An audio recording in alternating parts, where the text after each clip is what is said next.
There we go.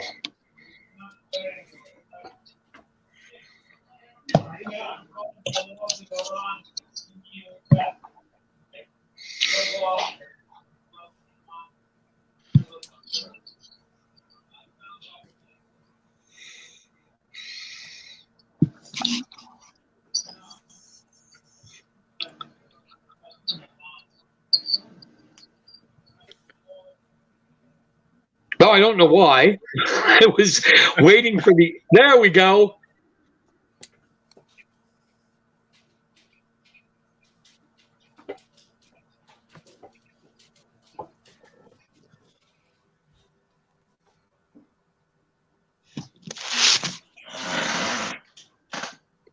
Okay.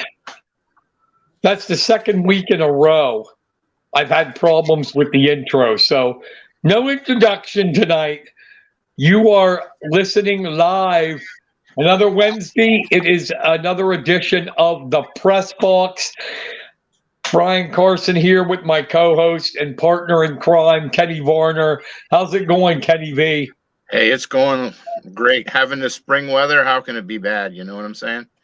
I don't know. I don't go outside anymore. Looks like spring hit us. We are happy to have, for the first time ever, we got more wrestling, and it's always good, but we have the young gentleman from Juniata County, co-coaches of the Indians, Jared Dressler and Adam Barrick. Thank you guys for coming on. Yes, thanks. Thank you for having us. Hey, thanks for having us. Yep.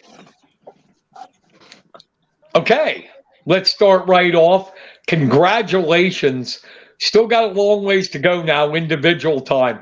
But as a team in your rebuilding process, you guys winning record 13-7, went to the qualified for the District 6 duels, fell to Phillipsburg 36-33, but still pretty good. If you'd had Casey and Jonathan there, you would have beat them. Talk about the season, and did it meet your expectations? What are your thoughts on the regular season of 2022-23? I'll let you go first, Barrett.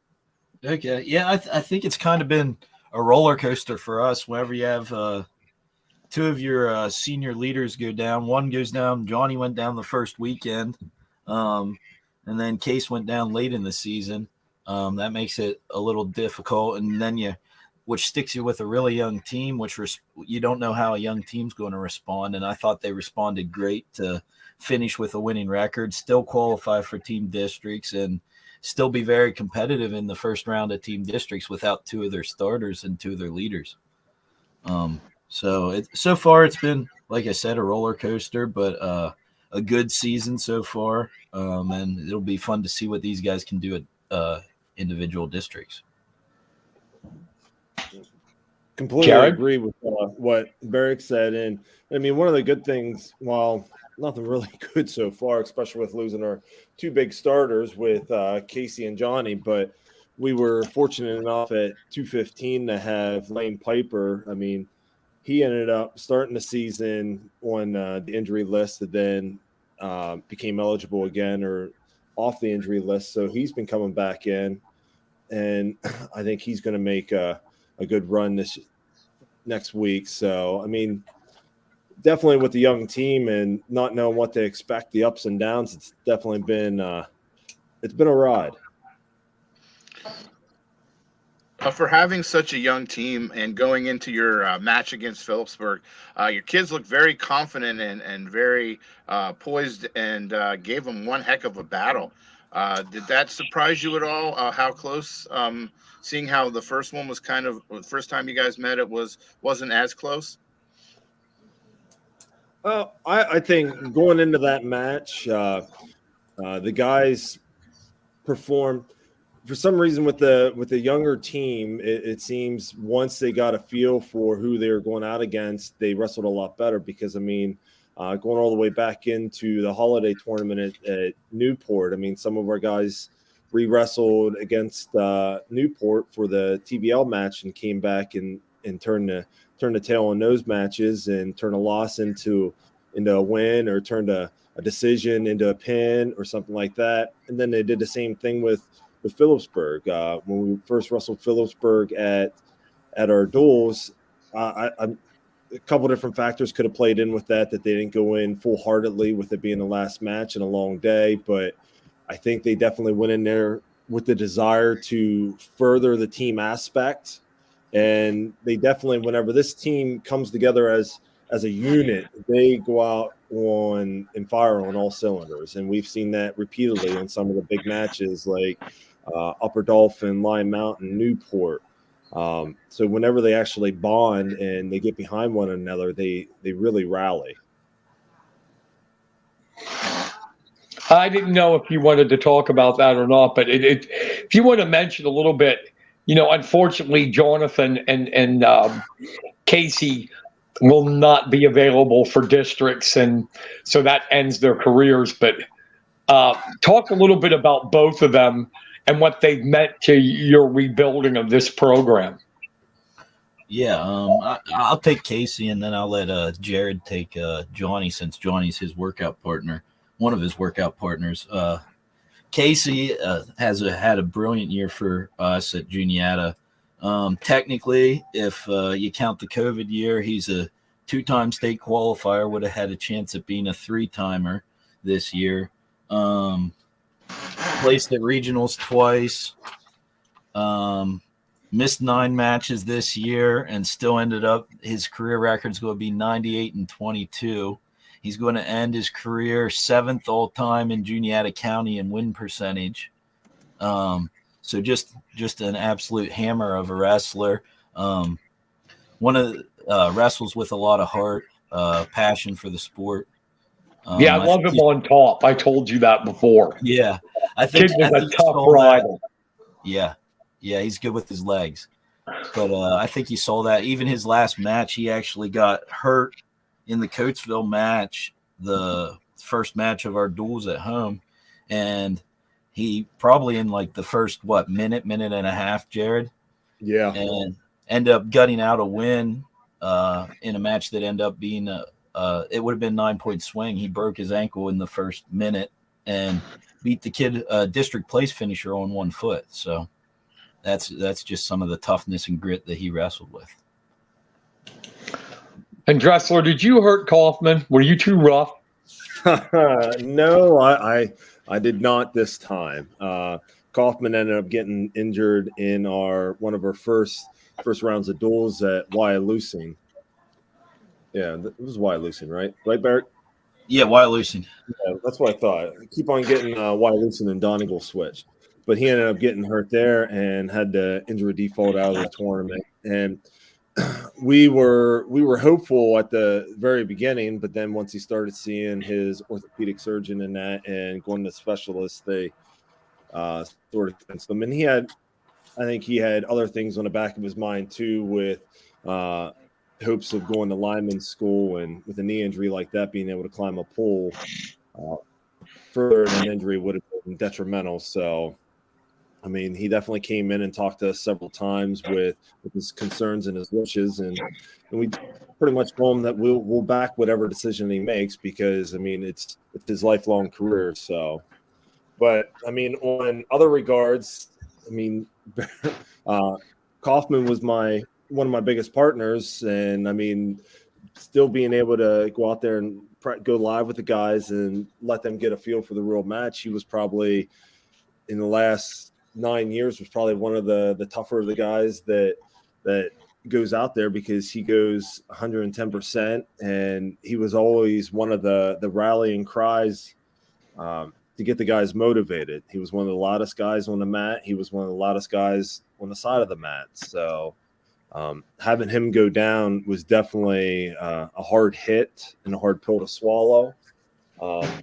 Like last year, I mean, he ended last year on a sour note. I mean, just missing advancing, and then with high hopes of continuing an outstanding career this year, and got cut entirely way too short. Absolutely. We wish them both the best. Too bad, you're going to miss them here coming up at districts big time. So 13-7. got to be thrilled with that. I remember when you guys first started, you had like what, 7, 8 kids in a varsity lineup. That was starting the season. We didn't end with that many. Yeah, I know.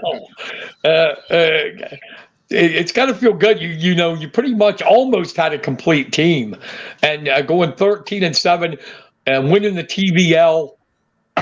Man, the rebuilding. Maybe we got to stop calling it rebuilding. Well, there's always potential for a rebuild. I mean, Always every to year, get better, but rebuilding to me is like if you're totally horrible. You know, yeah. you got to fine tune, I should say. Yeah, it might be improving now. We're improving upon what's there. I think we have good numbers in the junior high. You're seeing numbers in the elementary up. I think whenever you have success at the varsity level, that trickles down through. It gets some excitement about the program. And then even at the individual level, having some success as individuals, I think it gets younger kids excited about the program. And having numbers helps you win matches. If you have numbers, it's hard to lose. Yeah, and I think one of the things that I've noticed changed this year as well is there's a lot more parent buy-in to the program. It was actually one of the parents of an elementary wrestler that really pushed and packed the gymnasium at Juniata for our whiteout match against Newport for the TVL. So when you have parents really buy in and they're willing to make the travel to bring their young child to a match and to see success, it just funnels right down through. It's nice to see, isn't it, Jared? Because I remember, man, your days, the Juniata Club, Gary Price and those guys. Yeah. That gym was packed all the time. It was packed there, and it was packed everywhere we went. Yeah. And I can tell you one thing. Whenever we wrestled the TVL match at home, I mean, it literally gave me chills whenever we first walked out through there. And then whenever they started on the winning streak and just everybody rallying and the crowd behind them, and then going back through and watching different videos that fans had posted on Facebook and seeing some of the young wrestlers sitting in the aisles and moving with and shouting. And I mean, it was definitely reminiscent of the late 90s, early 2000s. Yeah, it's good to see that. It's good to see that, isn't it, Adam? That just means more kids will come out. Yeah, it's good to see that excitement. I think a lot of the young guys were getting into the match, like our elementary guys. They were getting into the match with the varsity guys. It was pretty cool. I want to talk about a couple kids on your team that I've been following here that have really Joey made regionals last year, but he was a freshman, you know. He looked a little nervous out there at regionals, but this year really having a good season, 20-8, I believe, on the year. Tell me your thoughts on Joey jumping from freshman to sophomore, because I think one of the toughest things that in high school sports is a kid going from junior high to varsity. That first year, you're a ninth grader, and sometimes you're getting seniors. It is very tough. How do you think he looks this year compared to last? Yeah, I think Joey's doing a great job this year. I think we try to talk the kids into coming up as freshmen or encourage them to set that as their goal in junior high, is to be ready as a seventh or eighth grader. You're working towards being able to come up as a ninth grader to the varsity level. One, to get that experience, and it's a lot easier to get 100 wins if you have 4 years on varsity. But two is you take those lumps, because every time you move levels, it seems like in wrestling, whether it's elementary to junior high to senior high, you struggle a little bit to adjust to that next level, whether it's 1 or 2 losses, or maybe you struggle to have a winning season. But getting that experience early, I think, leads to success in sophomore year, junior year, senior year. And I think you're seeing that with Joey. He's got that year experience under his belt. He's wrestling a little bit smarter, a little harder.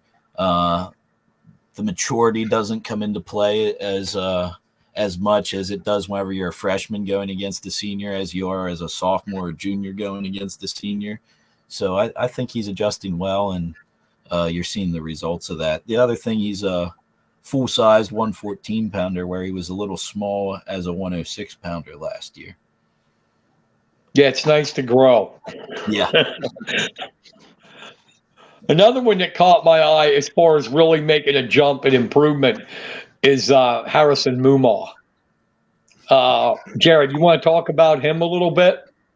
Yeah, Harrison, for his height and his long stature, has definitely come a long way from last year, being able to utilize his length and his leverage. And he's one of the guys that now becomes one of my practice partners, so that I can let him beat on me and crank on me a little bit more. But his confidence as well too. He's one of those guys that goes out on the mat and he's never goes out. He's always unfaltering. Like, he never seems to get rattled. It doesn't matter who he goes out against, if it's a state ranked guy or if it's a young guy with a losing record. I mean, he goes out there and he wrestles with the same tenacity no matter what. And that's always one of the guys that you always want to look for, because you can even see in the mat room whenever we're going over moves that he's looking and he's watching and he's trying to break it down to how it works. And it just seems like his mind's always working. You just need to tweak a couple things going into districts for next weekend. And I think he's gonna open up some eyes. And obviously, then we're going to get to Taylor Smith, Casey's brother, having a great season, 28-4, 17 falls. Ready to, he did last year too, got to regionals. He's ready to make that move, don't you think, and be down there at Hershey? Yeah, I think Taylor's having a great year. He had a great year last year as well. He was one win from states. He lost the match to go to states. And he's put in the work over the off season. He's wrestled really well so far. He's got 4 losses, but they're all to good kids and good tight matches. One's to the returning 2-time state champ. But he's doing the right things, and we're hoping he peaks here at the right time, and he'll surprise some people through the postseason here and even down at Hershey. I think he just needs to wrestle hard and believe in himself. And Jared Piper, like you mentioned him, he's had to come in a situation here, an unfortunate situation, but really done a good job so far. 7 wins, 6 of those by fall. What are you seeing in him that's different this year? He's just a 10th grader. Yeah. And again, I mean, last year he came up as a freshman. So, I mean, even coming in as a sophomore, he's matured a lot. I definitely wish that we could have had him on the mat the whole season, but I mean, there was unforeseen circumstances that came about that kept him off the mat. But he's definitely wanting to seek success. He's not afraid to call out anybody in the mat room. So, I mean, that's a big plus. I mean, anybody that calls out the biggest guy in the room and says, let's go live, he's definitely ready to hit some big numbers. And speaking of young people, you have 4 really solid freshmen. And I remember Adam telling me at the beginning of the year that he thought that, you guys had a good freshman class. And if I butcher their names, I'm sorry. But there's, I better not butcher Ryder Smith or I'm stupid. But Ryder Smith, a familiar name in Juniata wrestling, Colton Rolls. Kelton Bennell, is that how you say his name? And Anthony Maradiaga. Good job. Did I get that right? Yeah.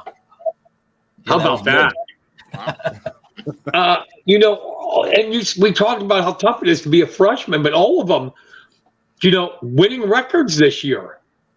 I'm looking at it right now. Benell 17-9, Maradiaga 18-12, 15-13 for Rolls, and 18-11 for Ryder Smith. That's pretty damn good for ninth graders. Yeah, I think they've stepped up and done a great job so far. I mean, I think Kelton at 189, first off, it's hard to be a big guy. You're wrestling a lot of juniors and seniors at the upper weight classes. Yeah. And then I think he's got 12 of his 17 wins or pins, I believe. So, yeah, he's stepped up. He's been in the program a long time. He's came through since elementary school and knows how to wrestle, and he's just going to continue to improve and get better throughout the years here. But, yeah, he's doing a great job as a freshman up on varsity and in the big boy weight classes. Yeah, Jared, Benell, when you see a kid that young, that big, that's got to have you going, oh, man, wait till he, like, gets older and fills that body out. Pretty good start to a career for this kid. Oh my, yeah, and he's one of those kids too that comes in on the postseason. He's in the weight room whenever he needs to be. Definitely has a high drive for success. So, and I mean, he's like Barrick had said. I mean, he's come up through the elementary program and that, and then whenever Barrick and I were doing the elementary program as well, he was one of our kids even at that level. So we've been able to see and work with him the whole way throughout the ranks. So he's definitely been there from start to finish, and I see in the next couple of years big things from him. Not bad. And I see, it's like, I know they're big losses, but you only have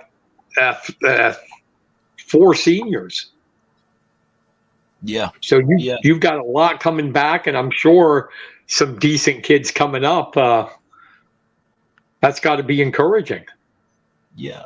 I think we have, if everybody comes out again next year, I think the junior high is sending us 9 kids next year. So we're excited to have a young team again next year and work with them. And I think even some of seeing these young guys come up this year should give those guys confidence coming up to the varsity that, hey, I can do the same thing.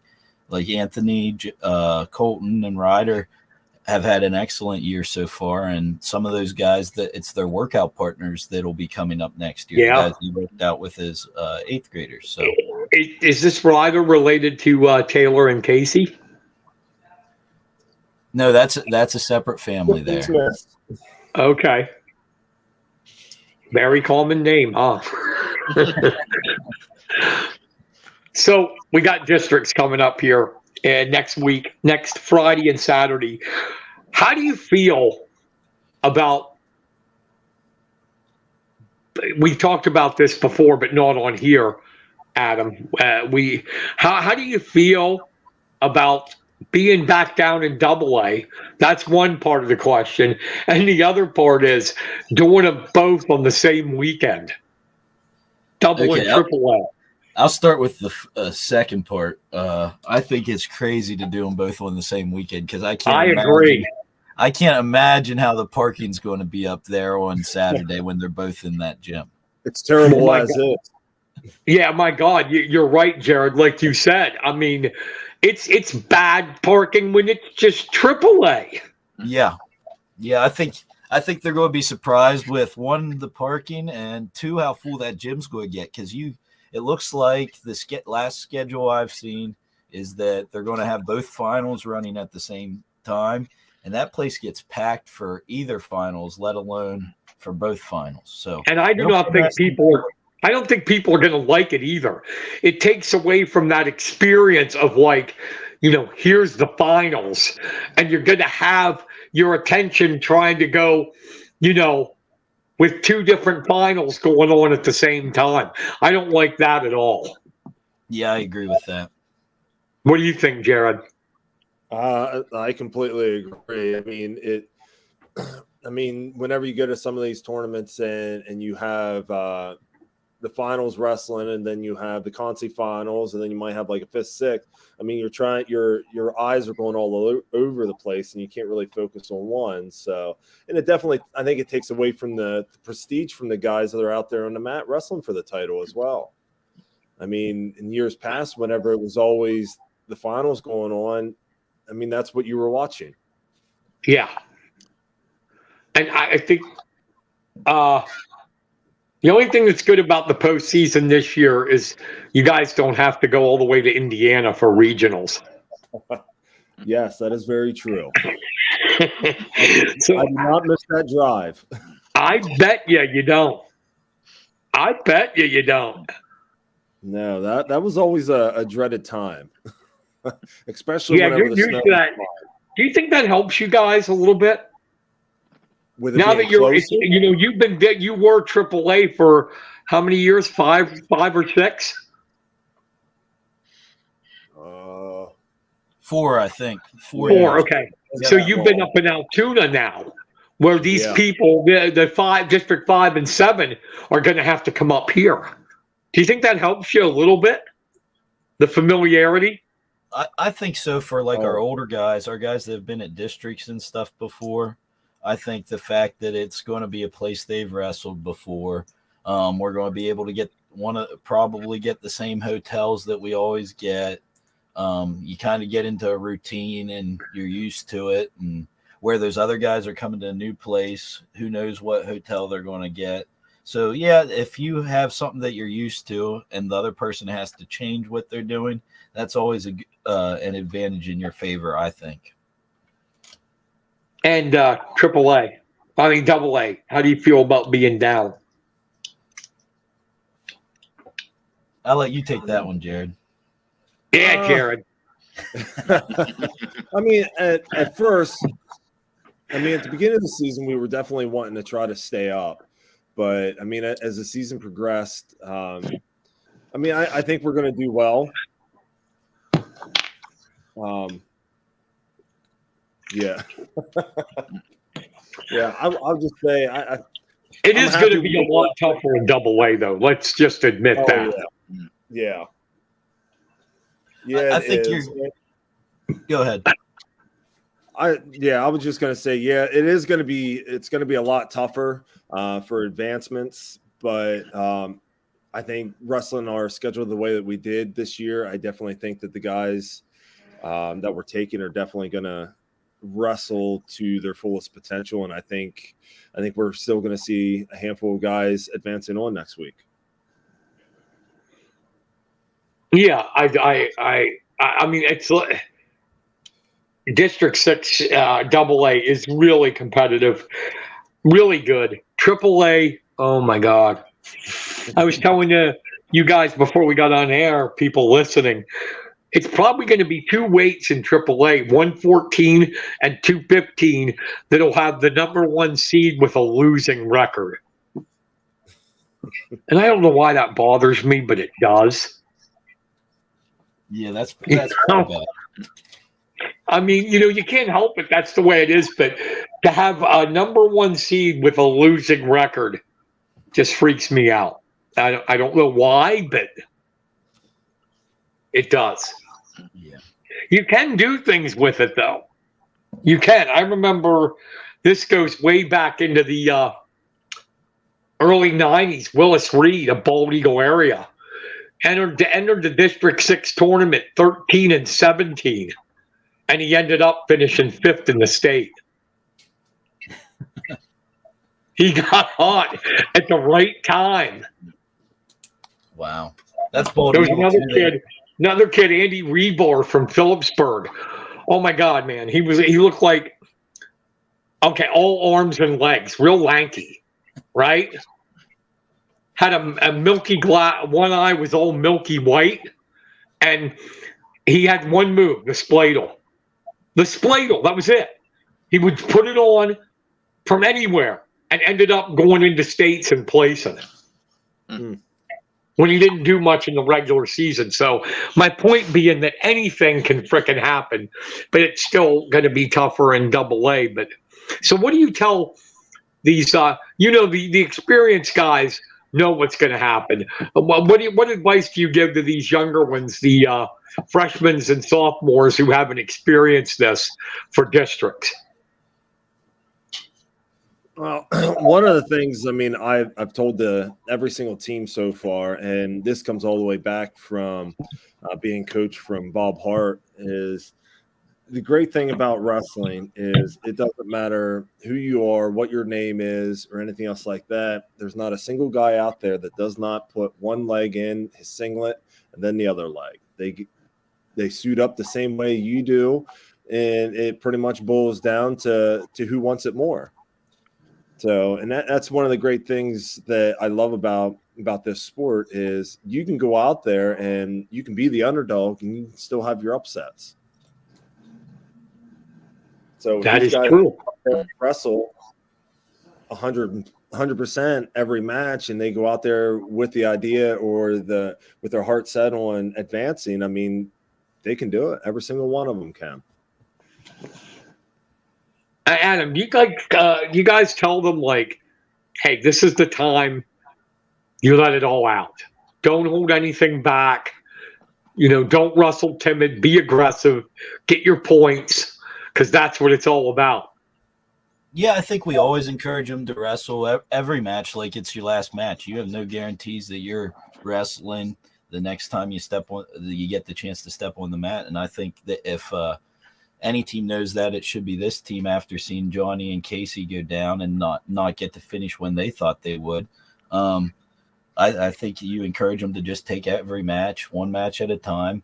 And I think the other thing we like to tell them is it's only like 5 wins that you need to go to states. I think you have to win 3 at districts, depending on where you're seated, 3 at districts. And if you win 2 at regionals, you're in the semifinals. That puts you top 6. So you're 5 matches away from being a state qualifier. We're right around there. Absolutely. Yeah, that's the only thing that did hurt AAA with you and Belfont dropping down. Only 6 teams. They took a qualifier away. It's only top 3 now out of districts. Yeah, who'd they give that to? Who'd they give the extra qualifier to? I think one was your district, I believe, maybe not. Did they give it to District 4? I think they gave 1 to 4. Okay, gotcha. But yeah, so, and it's only fair. It's only fair. Yeah. I mean, when you only got 6 teams in it, taking 4 seems ridiculous. Right. Yeah, that's over half the kids that enter. It used to be half the kids. Now you're over half the kids at that point. Yeah. So. Yeah. You as coaches, you got to love this here. This is what it's all about, isn't it? I mean, regular season's great. Participating in the duels is great. But, it's just everything changes when it's postseason, doesn't it? Yeah, I think it's fun at this point. Like, I'm excited for districts. I can't wait till it gets here. I dread this break all year. I don't like the break between team districts or the end of our season. And yeah, I was going to ask you that. I'm ready to keep going at this point and get to districts. But I think this group's going to have a lot of fun at districts, and it's going to be a good time. Yeah. How do you feel about that, Jared? The break? Oh, I agree. Downtime, there's so much that can happen between the end of our season and the postseason. You can get cold. There's just so many variables that can come into play. Whereas whenever you're going into it like right away, back to back, the guys are going into it a little bit hot, and they're ready to continue to roll. Yeah, I mean, I would agree. I know if I was out there wrestling and I was on a hot streak, I wouldn't want it to stop. I know that. Kenny, you got anything you want to add? Yeah. Whenever you guys are prepping the team for the tournament, do you guys use the same process, the same drills and stuff, the same routine as you do during the regular season, or do you add more to the program to to just kind of tighten the boat a little bit? I think we when we're getting ready for the postseason, we try to change it up a little bit. We stick with a lot of the same drills. It's the same technique. We're trying to make sure we got all that down. But then we get into a little more of the situation wrestling of, hey, you have a lead. There's 30 seconds left in the match, making the smart choices. At this point, we know there's a team score being kept, but at the end of the day, it's an individual tournament, so we're looking to get you through the tournament. So sometimes we're not teaching them how to stall, but we're teaching them how to get out of the match without putting themselves in a bad situation when they're winning. So a lot more of that situational wrestling comes into play here for the postseason, I think. Yeah. Right. Kenny, I have a tendency to talk a lot, so if you want to interrupt me, feel free. You better believe it. Kevin Leiter said here, we'll put his comment up, if my damn thing works. He says, spladles are awesome if you can do them well. I agree. What do you think of the spladle, Jared Dressler? I mean, you're a big guy, so big guys usually don't do the spladle. I should have asked Barrick. Spladle was never one of the moves that I hit. I was always a guillotine. Yeah, I know. I was a light rider back in the day, but spladles wasn't my forte. What do you think of the spladle, Barrick? I've only ever seen one spladle in one of my matches, and I wasn't the one hitting it. So I prefer not to think about that. You know what, though? I really don't see it a lot like you used to. I mean, early 2000s and that, man, late 90s, early 2000s, all the kids were doing it. It's still a great move, and it's very, very dangerous to your opponent. You're very dangerous if you have a good spladle. So I think it's a great move. We still show the kids how to do it. It's just a matter of having the confidence to hit it in a match. Sometimes it comes down to that. And the kids that master it, they're, like I said, they're dangerous for all 6 minutes. If you relax at all, you can get hit in that. Well, damn right. I remember, and I know you guys, not that you're old, but you're getting up there.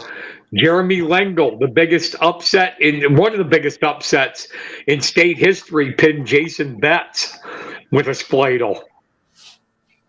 Do you remember Betts, or am I too old for you guys for that? I remember the name.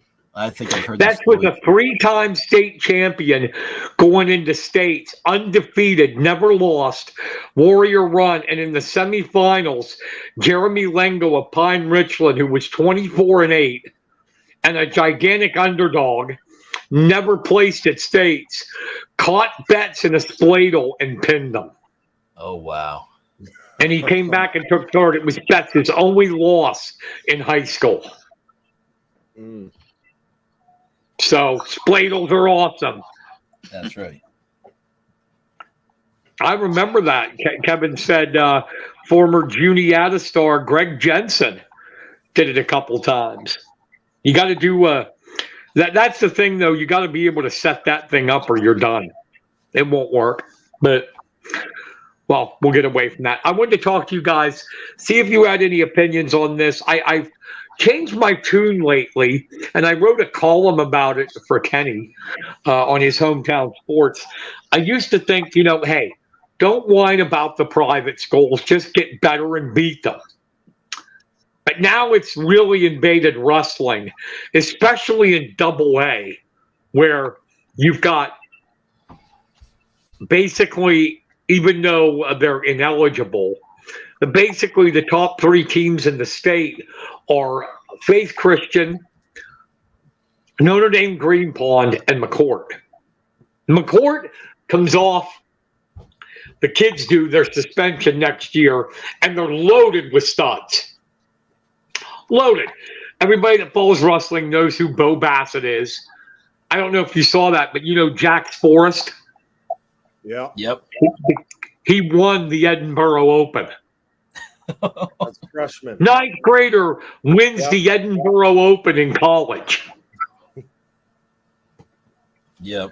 Yeah, I think So now, and then I told you guys when we were talking before we went on, Faith Christian, a little school from nowhere down in Quakertown, all of a sudden is a powerhouse. They've got nothing but freshmen and sophomores. They're ranked number 1 in the state. And according to Off the Mat, they have 3. That's Willie Saylor, who used to be with Flow Wrestling, his rankings. 3 kids in junior high who are ranked first at their weight class in the country.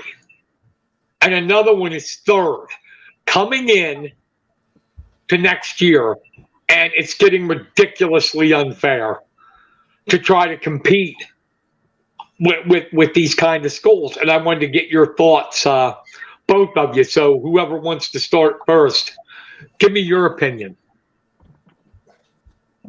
I'll let Jared start. Mine might get long-winded. Oh, I see how it is now. I think one of the, I mean, going into situations like that, I mean, it could definitely hurt the sport. Because I mean, you're going to have a lot of teams that go out there that have successful athletes come up and end up getting dominated or something. But the other aspect of it too is it could end up to where the state schools aren't going to pick them up for duels or invite them to dual meets or anything. I mean, I think that's going to be one of the only ways to really rally around to be successful, because I don't see a lot of help coming from above us. No, I don't either. I think as far as it goes, like I think District 6 does a better job than most. Like, you got to give them credit. They've cracked down on McCourt twice for recruiting stuff. I mean, it hasn't completely solved the issue, but even like you don't see it as much in District 6 as you do in some of the other districts. For example, you said about Faith Christian. I don't think they're ever going to get cracked down on, because they're in, I believe that's District 1 or 12. District 1. They don't really have any high-level wrestling programs besides Faith Christian. So why would they crack down on the school that's going to put them in the state finals possibly almost every year? So they're not cracking down. You look at District 3, they have Berks Catholic and McDevitt, who are both in states and are going to be around for a long time. And we know both of those teams recruit very hard. And they haven't been cracked down on. District 11 hasn't cracked down on Green Pond. And the only district that's really done anything about it so far has been District 6. So you have to give them a little bit of credit for policing that. And then we've seen some of the issues that it could cause, even with St. Joe's in District 6.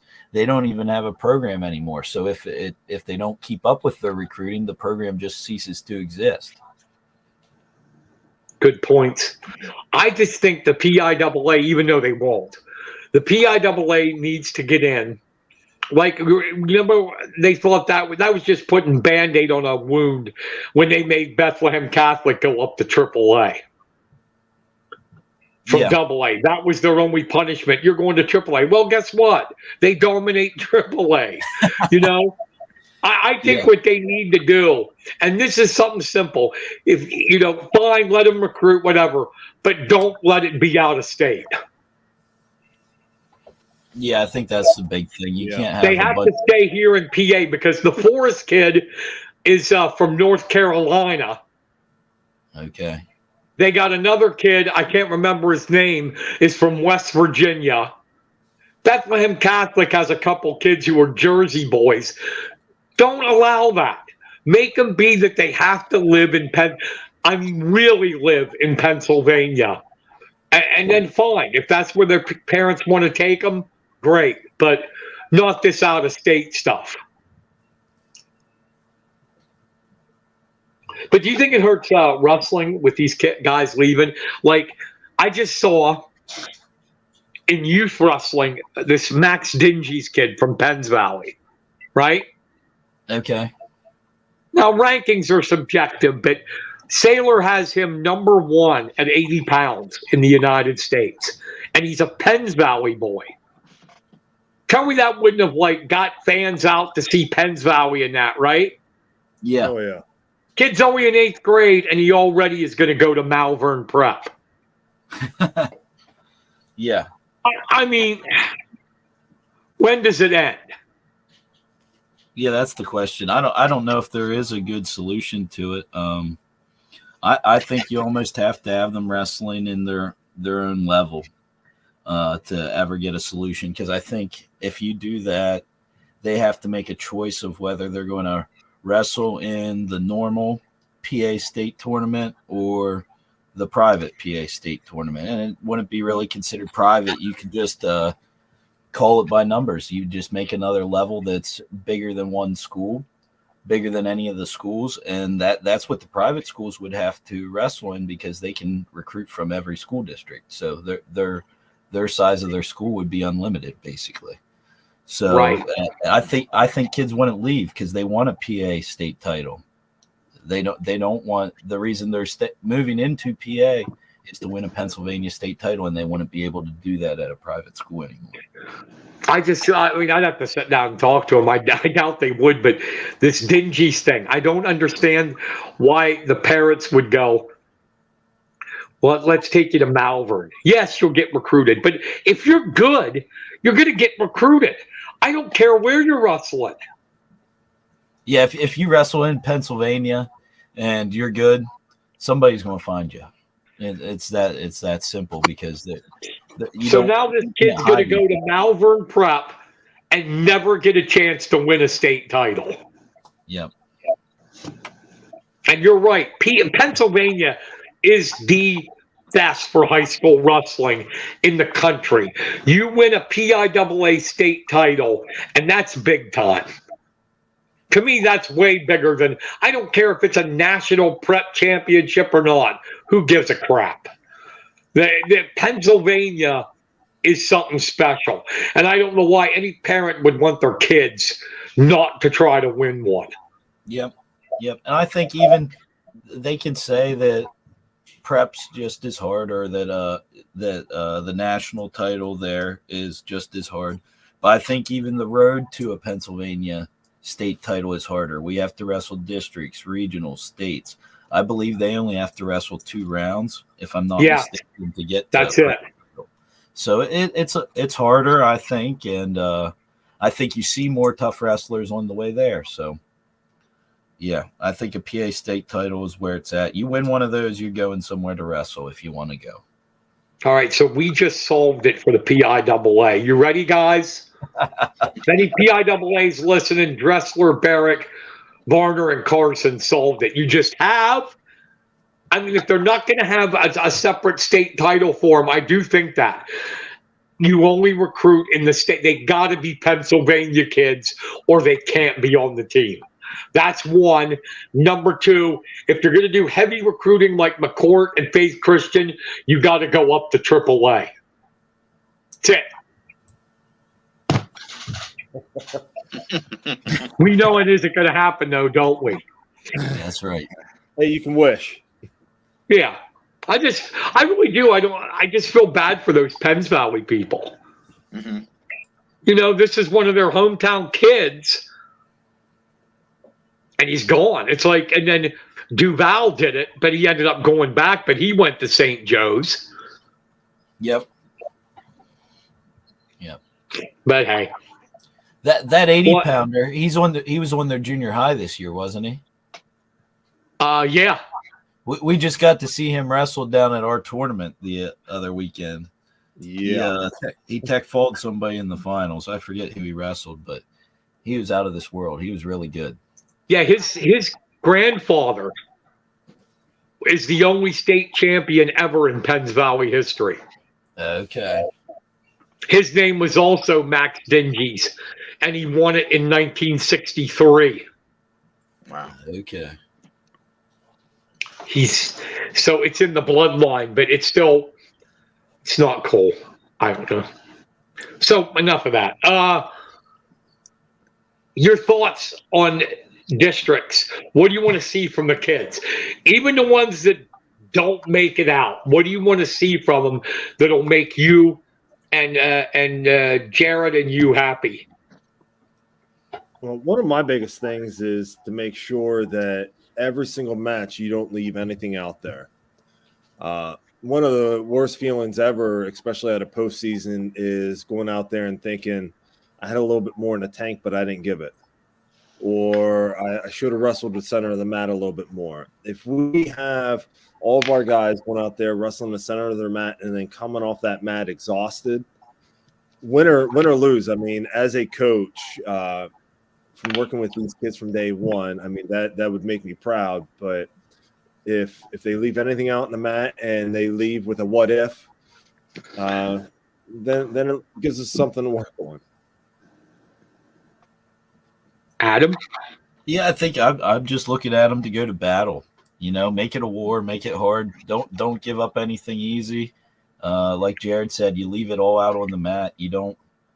No regrets. Have no regrets afterwards. So if that means I have to come pick you up after you're done because you left it all out there and you can't pick yourself up, that's what it takes. Sometimes you got battle for every point. It's the postseason. Don't hold anything back. It's the big thing.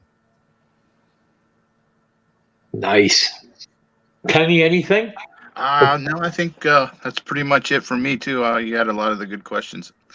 All right, I'm going to find out the truth here. You and both of you get on each other's nerves, don't you? No. Tell the truth, Dressler.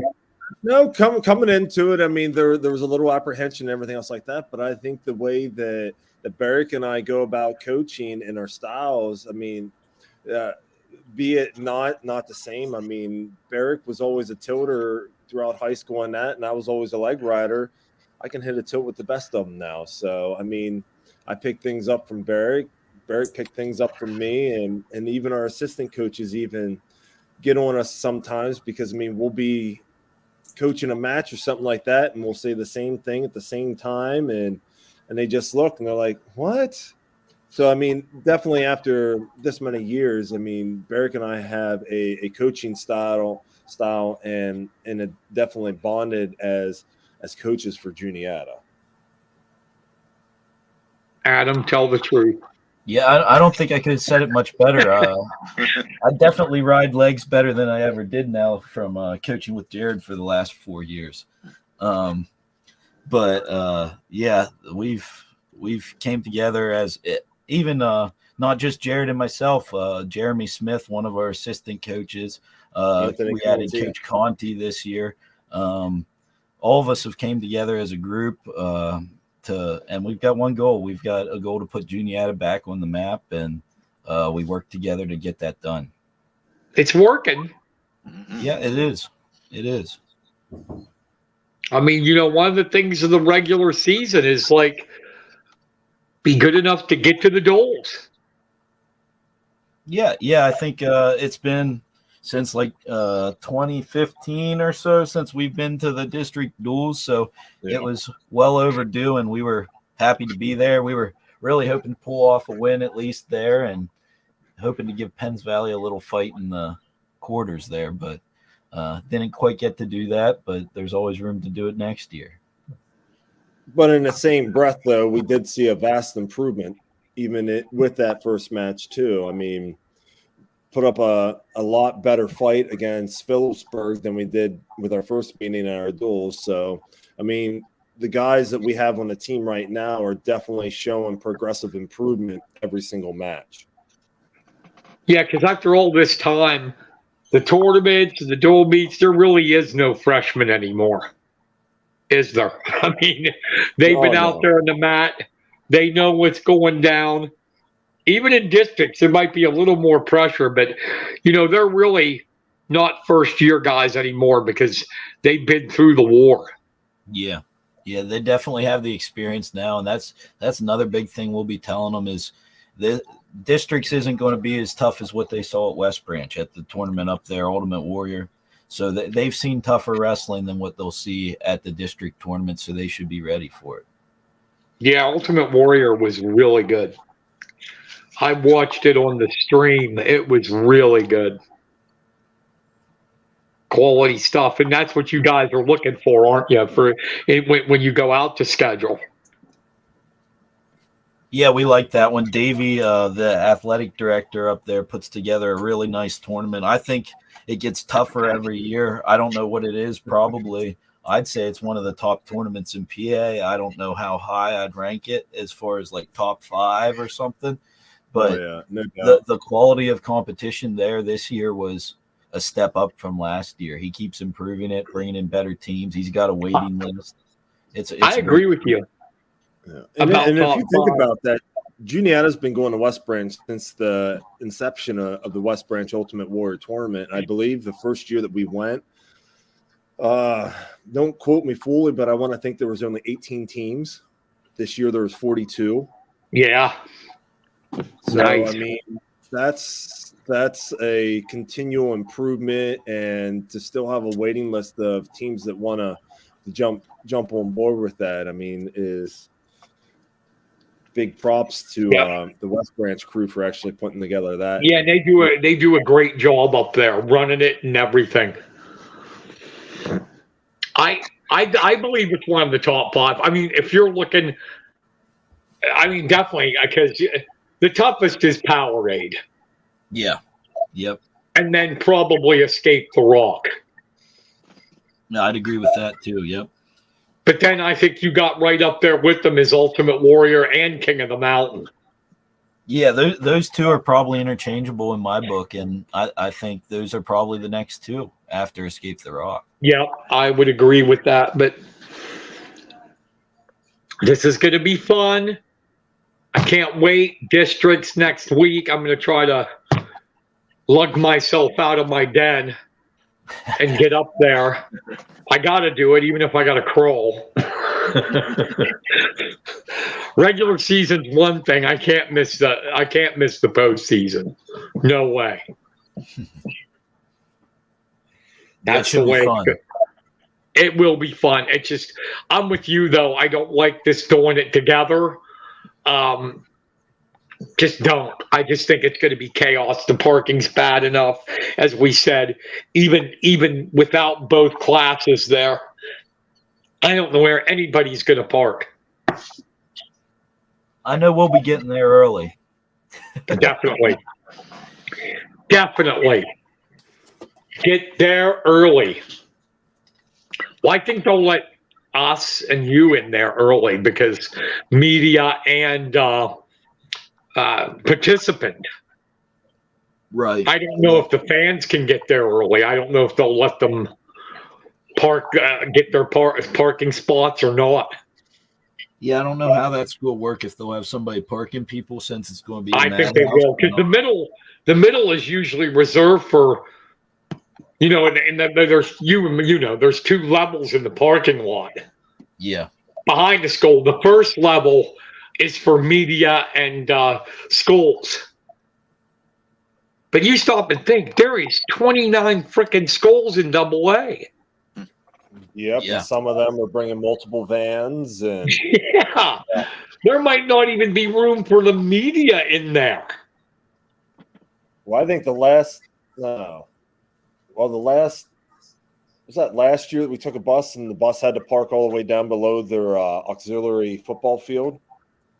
Wow. Yeah, that was last year. Yep. Yeah, it was like a 1/4-mile walk after you parked the vehicles. So that's you said that you got the schedule before all this. You said it's going to be 8:30 in the morning. Yep. First session on Saturday starts at 8:30 in the morning. Okay. Now, are you going to be? Some people like to do it, some don't. Are you going to be working out with other teams during this week here? Yeah, we're looking at setting up some stuff with different teams. The nice part about us going AA, we'll probably reach out to Kirby up at Mifflin County and see if we can get in the room up there. So now that we're not competing against each other for the next 2 years, we can do that again, which we liked doing that before when we were AA. Another place we could go, we went last year. We went to Midwest. Luckily, they're good guys dropping weight, so we're not going to match up with him in the postseason. So we could go over there and get a good workout, or they can come here and get a good workout. We're working on dates with them. So yeah, we like to go see different competition, especially for like our live goes in the postseason. You get tired of wrestling the same guys over and over again. So we try to go and get some different looks. Awesome. Awesome. Anything else, Kenny? Kenny V. Hey, nope, I don't think so. That was good All right, stuff. awesome. Guys, thank you so much for coming on. I appreciate it. Had a lot of fun. The hour just flew by. It did. Uh, It did. Come back anytime you want, and I will see you at districts, and good luck. Yeah, good luck. Hey, we definitely appreciate you having us both on.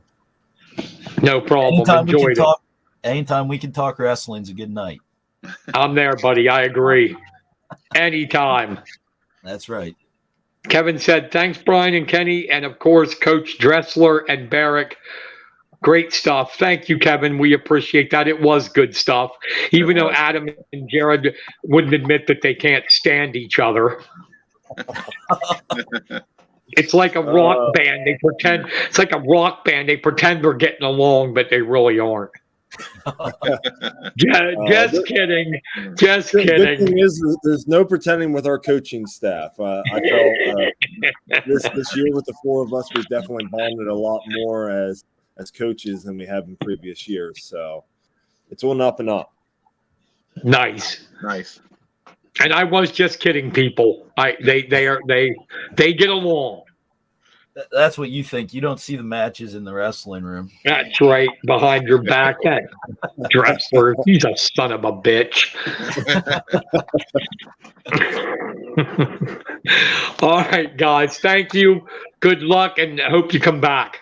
Yes, Thank you. Hey, appreciate it. Thanks. That is Jared Dressler and Adam Barrick. Great time, wasn't it, Kenny? Huh? The hour just flew by. It did. This one really went quick. A lot of good stuff. Yeah, great stuff. We hope to have them back in the near future. So, any final words, Mr. V, before we get out of here? Well, just what I've been saying the last couple of weeks. Get out there.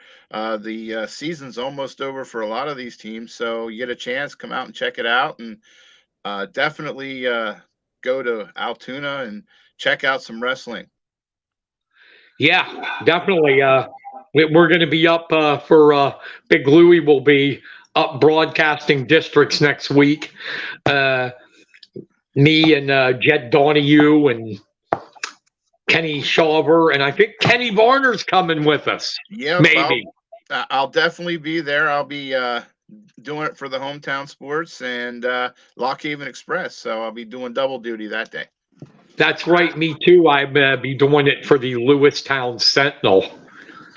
Just the AAA, not the double. So that's it. What do you got this weekend? This weekend, just two things. I got a game for the Bellefonte boys basketball on Friday. They're trying to jump over the 500 mark. And then Saturday, I'm going to go to see Seven Mountain Wrestling at MR Stacks in Lewistown. Always is that pro stuff? Yes, it's professional independent wrestling. Always. Who's their champion?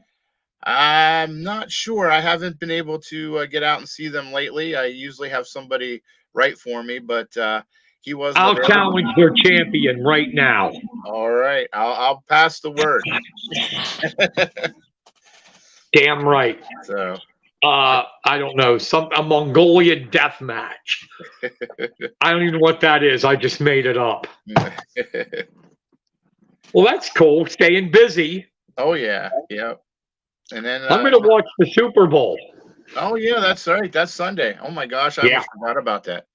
Kansas City Chiefs will win, 27-20. Still say it's going to be the Eagles, 28-27.